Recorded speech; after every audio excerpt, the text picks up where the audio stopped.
District of Conservation is sponsored by CFACT. To learn more about our sponsor, head over to cfact.org. Thank you so much for listening.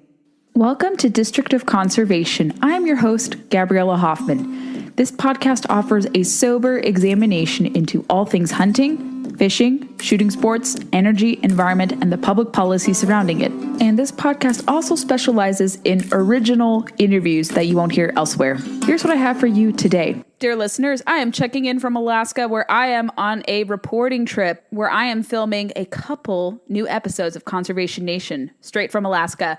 But in the meantime, I have a special interview for you today. I am sitting down with Tom Kubiniec, CEO and president of SecureIt Tactical. You're going to learn about safe gun storage, some of the innovations they're employing, conservation practices that they want to do with their new SecureIt Ranch. Had a great riveting conversation with Tom. Grateful to be connected to him through our mutual friend, Baker Levitt. I hope you enjoy the conversation and are motivated to safely store your firearms in innovative ways. Thanks for listening. Hope you like my conversation with Tom today. We are joined by Tom from SecureIt Tactical. We're going to learn about storing guns safely, conservation, and what is happening in this space as it relates to the firearms industry. Tom, thank you so much for joining. I'm glad we could be connected. Yeah, I was excited. Emily, who's in our marketing department, PR, put this together, and I listened to a lot of your podcasts, and I was like, wow, this is going to be good.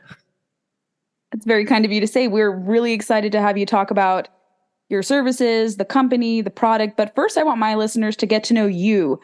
Who are you in particular? How did you get involved in the firearms industry, and any projects you're working on independent of the company? It's a convoluted story. I was a professional guitar player out of high school. I played in heavy metal bands for 12 years and completely removed from firearms, and lived in Hollywood, was doing well. I developed tendonitis, and it forced me to stop playing guitar. So I got into sales and started a telemarketing business in 1987, and built that up selling computer-related products. And then that morphed into selling laptop security cabinets when the HIPAA laws came out. And then I got a phone call in 2001 with a guy asking, can you guys store an MP5? I responded, sure. What's an MP5? He goes, it's a little machine gun. I started laughing. I go, who is this? And he goes, he was with the FBI. And that was the first time I'd ever considered firearm storage. So we talked for about 20 minutes. And I said, give me some time. So I started just playing with some ideas for storing guns, having never seen a military-style weapon rack. And I started also doing research and realized, this was back before Google, using Yahoo and other search terms, that the military was facing a pretty significant crisis in their armories. They were transitioning from the M16 to the M4, which is a standard 39-inch battle rifle, to really what you'd call a modular weapon storage system or a weapon storage platform. It's very adjustable. There's lots of different attachments, different optics, and they didn't have the capacity to deal with this. So we started working on it. I was working with a Canadian company that made my laptop cabinets and came up with some ideas, started marketing those. And then in 2008, I was frustrated with the Canadian company, and I sat down myself and designed a weapon storage system, which we presented to U.S. Army Special Forces Command in Fort Bragg. And that was in 2008. It was patented that year. And by 2011, we were the largest supplier to the U.S. military for weapon storage. And I've been designing armories all over the world and building military weapon storage systems for most of the Army. We do the Marine Corps, and now we've done several foreign fighting forces. And in 2016, we started to get into the consumer products. Government spending was dropping. There was sequestration under the Obama administration. Nothing to do with Obama. It happened to do with Congress not doing their jobs. But the military budgets were slashed very deeply, and our business just disappeared. So we went into consumer products with almost 20 years of military experience, and really almost taking on the gun safe industry with a different mindset for storing guns. Everything we do is lightweight, fast access, modular, scalable storage solutions. Instead of buying a great big heavy safe if you've got a lot of guns, buy 3 smaller, lighter safes and put them in locations that make more sense.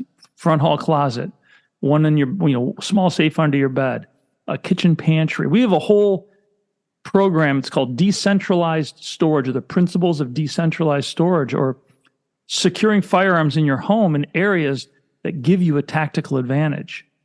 And we started doing that in 2016, 17. It started growing quickly. And then in 2019, we were Inc. Magazine's one of the fastest growing companies in America. And we did it again in 2021. So it's the retail side of our business is now 85% of the company. We still build military armories, but the retail side is growing exponentially as more and more people kind of become aware of us. We don't spend a lot on advertising. It's mostly word of mouth. And people are realizing you don't need a 900-pound safe that you can never move. That's wherever you put it, that's where it is. If you decide to move, you're probably going to leave it behind. But what we sell is lightweight, easy to deal with. And once you bolt it in place, it's just as secure as a big, heavy safe. Could you speak more to this decentralized storage? Yeah, it's again, I came at this really, when I got into weapon storage, I didn't own a gun. I grew up shooting. I grew up, we had firearms around, but as a musician on the road, it just was not part of my lifestyle. And we started SecureIt, and I was 100% focused traveling to military bases all over the world and just consumed in that world. So we came into the consumer product group. I came at it looking at houses the way I look at armories. And the idea of this great big heavy safe in the basement makes no sense. Or even worse, when I see the ads for a big safe, or in the ad, like in a magazine, it'll be a beautiful safe with maroon, shiny paint, and the ad will have heritage, heirloom, investment are the big words. And you've got the safe next to a river rock fireplace with a pool table, a view of the Rocky Mountains out the window. And they're talking about all this beauty and art and showpiece, showing it off. And I'm thinking, everything of value is in this safe. Why are you advertising to everybody that comes to your house that you even have one? To me, it just seems crazy. Everything that we make is small and compact and able to fit into discrete locations. If somebody comes into my home, I have a sizable gun collection now. You'd never know that there's a gun in my house, but I'm never more than 3 seconds away. So decentralized storage is based on a lot of research I did. It was FBI crime data. When thieves break into your home, we'll talk security first. When a thief breaks into your home, he's going to go to master bathroom, master bedroom, home office, den, dining room, and they typically leave the house. They're in and out in less than 10 minutes. Once they find something of value, they typically exit at that point. And it's prescription drugs, then valuables, and then they come downstairs into that home office. They're just looking at that point for something they can get to make the break-in worthwhile that they can easily sell.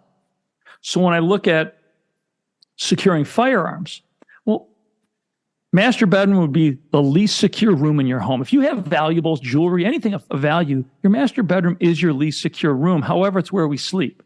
So when we decentralize our storage, I would look at master bedroom, one firearm, or one, if it's a husband and wife and they're both proficient trained shooters, one per, in a small fast access safe next to the bed or under the bed.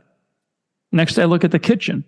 A small fast access safe in a drawer or in a cabinet. Now, I've got a sizable gun collection. So I have a cabinet in my pantry with 6 rifles, a couple of handguns. One of those rifles is an AR-15 that's racked, ready to roll. It's got a CQB optic on it. It's a rifle I train with a lot, and that is one of my defensive firearms. Then I look at a closet next to the front door. The coat closet, the front, different names for it. Closets tend to be very secure in your home. Thieves typically ignore closets. Again, I have a cabinet in that closet. It's got 6 rifles in it. It's got some lever actions, a hunting gun, just part of my collection. I've also got one pump shotgun, a Mossberg 500, and I've got an AR-15. In my den, I look at, it's a room we spend a lot of time in. Not a particularly secure room, small, fast access handgun safe in a discrete location. I know where it is. And then for the rest of my collection, I go to a guest bedroom, and that bedroom, we have an extra bedroom in the house at the end of a hallway, and I've got that room made up with It's a bed that's either stripped or made neatly, a nightstand with a lamp, nothing on it, a piece of generic art in the wall, and the rest of the room is empty. If a thief is spending more time in running a house, he's going to open that door and say, oh, guest room, there's nothing in here. He's not going to waste his time. In that closet, I've got one of our agile quad systems. I've got 24 rifles.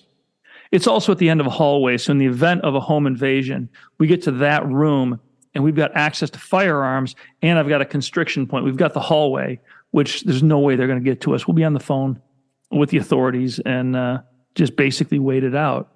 But it's really looking at your home from a standpoint of where do I spend time?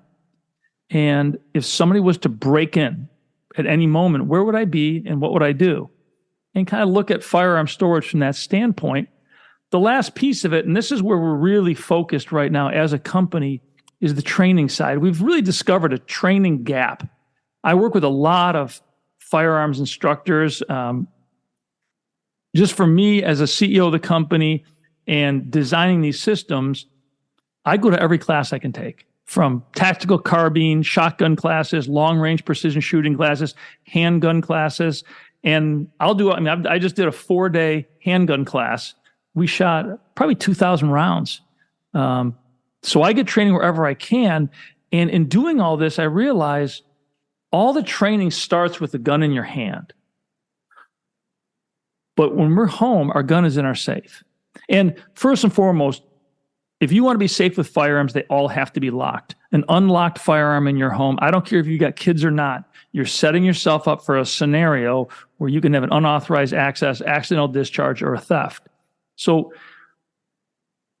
we're trying to get the training community, and we're just coming into this. We've been working on this for about 6 months to incorporate access as part of basic firearms training.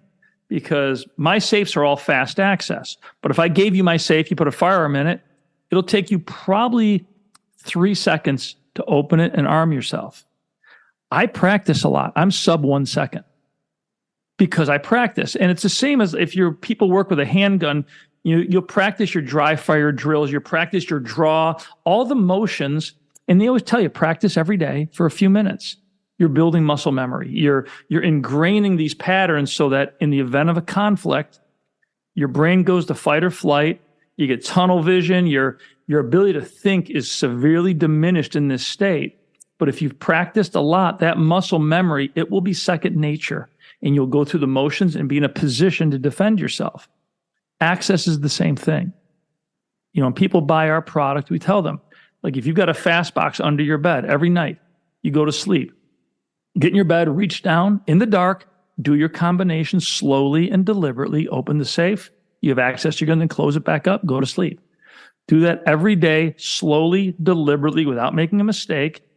And about 35 days in, you've now developed the neural pathways. It's second nature. You no longer need to think about it. You're also becoming very fast at it, and you don't even notice. In the military, they always say, slow is smooth, smooth is fast. And it's, my background as a musician, it's the same thing. You practice deliberately and slowly so that when you go to play, you play fast and you play clean. It's the same thing. So that's a big focus of the company right now. And we've held a couple of events with trainers and training community to try to get the whole firearms instruction community to consider access as part of their basic training. I learned a lot just listening to you right now.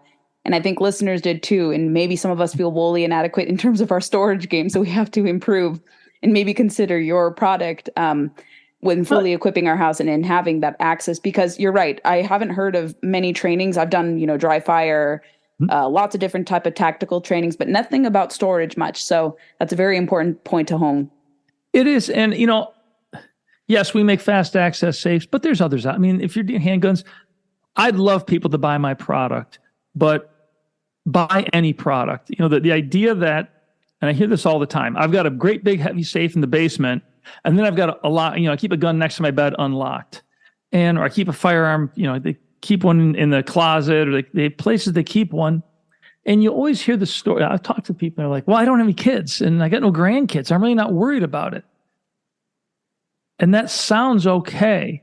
But then when you actually do the review of accidental discharge, accidental shootings, children being shot because of access to a gun that should have been secured, it comes down to a chain of events, sometimes crazy events, that anywhere along the way, if that chain had been broken, somebody would not have gotten hurt. And a scenario I look at is, an older couple with no kids. They live alone. They're not worried about it. They don't have any kids. Neighbors, 2 kids, husband and wife.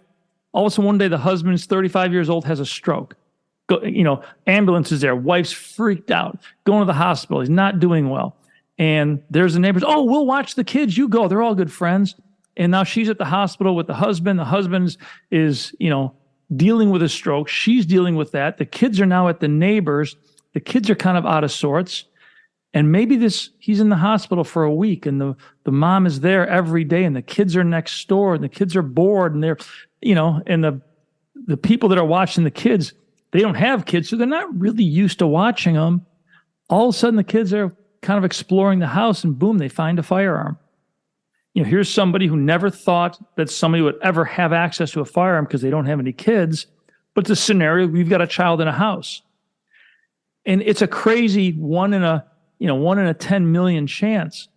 But when you look at accidental discharge, when you look at the kids getting access to guns, sometimes that's what it is. And you say, why anywhere along this chain, if they had just locked it? It's a simple thing and it's not expensive. And we can demonstrate that a locked firearm, properly placed, secured, locked firearm is as fast as an unlocked firearm in a drawer. There's no difference. So we're really driving that concept, the idea that if every gun in America was properly secured, there's a lot of tragedies and a lot of thefts and accidents that would be avoided. That's one of the big drivers of what we're trying to do right now. Safety is absolutely paramount. And I want you to go into your foray into the handgun market. You're also doing this for that market as well. So could you speak to that as well? Yeah, it's new for us. I mean, we've been coming out of the military. Everything we did was, 84-inch high, 36-inch wide, 15-inch deep, modular weapon racks. And we sell thousands of them to the military. We build armories with them. We have some civilians that do those, but we've been rifle-based for a long time. And just this past year, we started going into handguns. And really, we could have got into it sooner. There's a lot of handgun products on the market, and I didn't want to just jump in with a copycat product. So we're finalizing design on several new concepts in handgun storage, which really, it's the idea that you can secure a handgun. This is designed for, like, if you've got a single woman and she's got a handgun, well, she locks it next to her bed, which is great. And it's fast access. She gets up in the morning, and now what happens? She's not going to carry her gun in her home, but she's downstairs in the kitchen, in the den. Maybe it's a 2-story house. So we're looking at a solution. It's a modular solution where the safe is locked next to your bed, but then you can detach it and snap the same small handgun safe into your kitchen, into a mounting unit. So it's like a portable, relocatable, high, fast access, secure safe.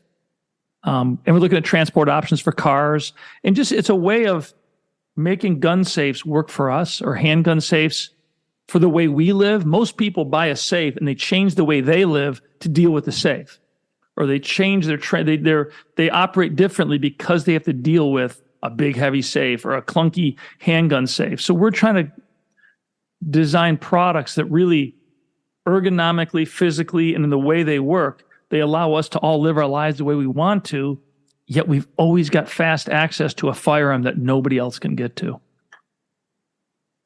That's a very positive development to hear.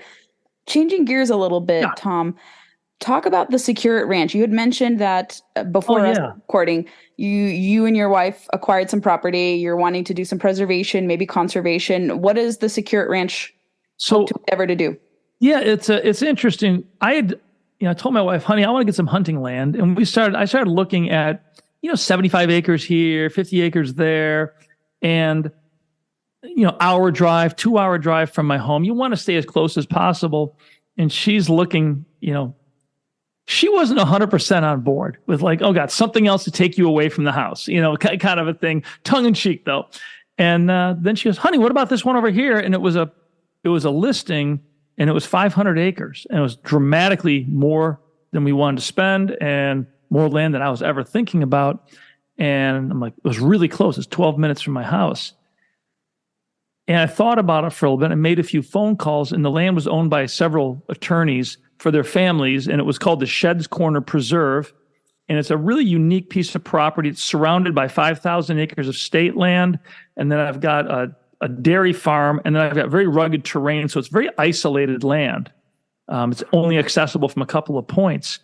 And they had it for sale for quite a while, and they were just about to break it up and parcel it out to solar farms and energy companies, and then a couple of small guys buying 50-acre hunting pieces. A farmer was going to take a little bit and really cut up what really is a unique, untouched piece of land.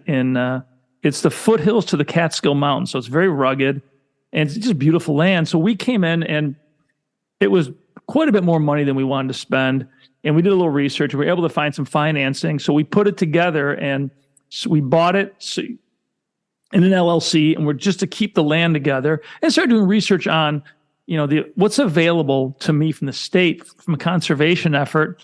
And really there's not much, because anything that I do with state assistance, they want me to sign a waiver that basically I don't have rights to the land, full rights to the land. State has rights to the land. I wasn't willing to do that, but SecureIt now leases the land from my LLC basically to cover the property taxes. And then we open the property up to company for camping, hiking. We do hunting. We're really building it out for whitetail hunting. And then I'm hoping this year, certainly next year, we're going to open it up to youth groups and some of the groups from Syracuse and some of the other cities that want to bring kids up into the wilderness. We've got probably 10 miles of marked trails. And it's very rugged terrain, so it's not just walking around. You're moving up and down hills or streams. So kids that don't get out, and it's heavily forested. Some areas are so dark that you almost need a flashlight in the daytime. The canopy is so thick. So the opportunities for kids to really get out and explore, for kids that just never get exposed to that. So we're hoping to open this up, and then I want to start a program with kids that just never have an opportunity to hunt, to work with guides and to introduce them into hunting. Because I see this where it seems to me, and I haven't looked at the data, that the average age of American hunters is getting older, and kids aren't getting into it like they used to. Right. And there's the magic of hunting, and it's not bringing home the whitetail. It's for me, it's sitting in a tree stand at 4:30 in the morning with a bow, and I might not have a shot all day, but just sitting there and watching the forest wake up. And you're sitting up about 18 feet, and the first thing you kind of notice is mice, and they're about every 15 feet. And then about 15 minutes later, the mice are gone. Now the squirrels are out. Then the flying squirrels are, and you see the forest go through these changes every morning, and I find that to be one of the most fascinating parts of hunting. And this fall, I'm out from 4:30, and I come to my office about 9:30, 10 o'clock. And I just sit and watch the forest wake up. And last year, I never had a shot with the bow. I ended up taking a nice deer with the rifle. But it's and people, oh, gee, Tom, too bad. And I said, no, I had a good season. So I want to get where people who never experience that, whether they hunt or not, put them up in a tree stand without a cell phone, Yes. and just sit for an hour and a half and just watch what happens and listen what happens, because it's amazing. It's in a heavily wooded forest, a little bit of breeze, and the forest makes a lot of noise, and it changes as the sun comes up, and it's just really, really I find it fascinating. I find it very relaxing, and something that some I do by myself that I want to get other people to experience, especially kids who just don't get a chance. Get them away from their phones, away from their iPads, because all the games in the world can't replace, the magic of what happens every morning when the sun comes up and then when the sun goes down, all those changes. Yeah, technology can supplement and highlight your experience, absolutely. But yes, we're in a very distracted world. And individuals like you may need to pick up the slack for teaching kids how to hunt and do archery, because the Department of Education just discontinued funding for archery in schools. bizarre that that's even being up for discussion. So we may have to pick up the slack, those of us outside of government in the private sector and nonprofits, to teach young people how to keep these traditions alive. Yeah, the archery program, I mean, the states aren't funding it, but was it NASP, the National Archery, the in-school archery program? I think they're still growing. I hosted a TV show on the Sportsman's Channel last year, and we did a feature on NASP. And I went to their national competition. It's 16,000 kids shooting. Amazing. It's the largest archery tournament every year, and it gets bigger. And the other one is the sporting clays. That's the fastest growing school sport, I believe, is the U.S. Clay Target League. And I mean, I live in New York State where the gun laws are crazy and the politicians are nuts. We've got just around me here, I've got probably 15 school districts that are supporting clay target shooting teams. Amazing. Wow. And what they find in both of those is the kids that participate do better in school. And those sports get to the kids that don't compete in other sports, because you don't have to be big. You don't have to be tall. You don't have to necessarily be athletically coordinated. Correct. Be very good with a bow, very good with a shotgun. So when you see the effect of these programs, it's giving those kids that, aren't part of the sports program a chance to compete. And they can absolutely lay out that the kids in the program do better than the kids that aren't in the program. Mm-hmm. I didn't even know that the archery program was available. I'm dating myself, but I was, in grade school. I'm 32 now, so it's a while ago. I don't think my school offered it, so I wouldn't have known. I grew up, I'm quite a bit farther back, but we didn't have, what's interesting though is when I was a little kid in the school, and this was in the 1960s, like first, second grade, kids would come to school for show and tell with their grandpa's shotgun. That's unheard of today in most cases. Right. Nobody cared. I mean, it was just, guys, I lived in a small town. You see a pickup truck, there's a rifle rack in the back, and everybody hunted. And that's kind of all gone. But we did some work, SecureIt, with the U.S. Clay Target League, some marketing work and some support work with them. And that's a really neat, if your listeners just do a little research on that. If you got kids in school, certainly take a look at it. And they've got a lot of information where parents can, with the help of the organization, open a chapter in your school. And they've got everything you need to do it. And the success of the program, even in school districts that are, areas like New York City was very anti-gun, they've been very successful with these programs. And when the parents see the kids, how they're developing this ability to focus, they get won over very, very quickly. I may do a follow-up story with the folks at NASP. I'm going to write about it on a political blog that I write for, but I should probably speak to their leader, the person who's in charge, because I feel like it'd be nice for them to tell in an audio or video format what the implications are. So that's a call to action I'm going to do. Tom, it's been so fun to talk to you and learn about SecureIt. If my listeners are curious about upping their gun storage game, learning more about the company, the products you guys offer, about your story, your ranch, how can they connect with you, and what would you recommend them get? With SecureIt, it's just, if you just Google the word SecureIt, and it's Secure and It together. It's SecureItGunStorage.com. We're all over social media, on YouTube. And everybody's unique. Everybody's different. But if you're looking for, everything we do is fast access, but we have everything from a 1-gun solution up to 12-gun solutions. And then it's modular and scalable. So our Agile cabinet line is a 6-gun safe, but they all bolt together into a quad, and they stack up vertically and they bolt together sideways. So it's and that we learned from building military armories. So people can start off with our solution very small and then slowly add more, as opposed to the gun safe. They always tell you, buy the biggest safe you can afford because you'll grow into it. That's crazy. Buy what you need, and if you need more, buy more. And that's kind of our methodology for looking at it. Outstanding. This has been a riveting conversation. I learned a lot from this, and I'm going to try to improve my storage skills as well and make it more secure. Tom, thank you so much for joining, and I hope my listeners will follow up with you and learn more about what SecureIt has to offer. Well, thank you very much. I really appreciate it. Thanks for listening to today's episode. Make sure you're connected to us on social media, Facebook, Instagram, and Twitter. And also on your preferred player, we recommend Apple Podcasts, where you can leave us reviews if you really like the content. Share the podcast with friends who may be interested in learning more about what's trending in conservation and the related industries that entangle with it and sometimes work against it as well. Thanks for listening to the show, and stay tuned for the next episode.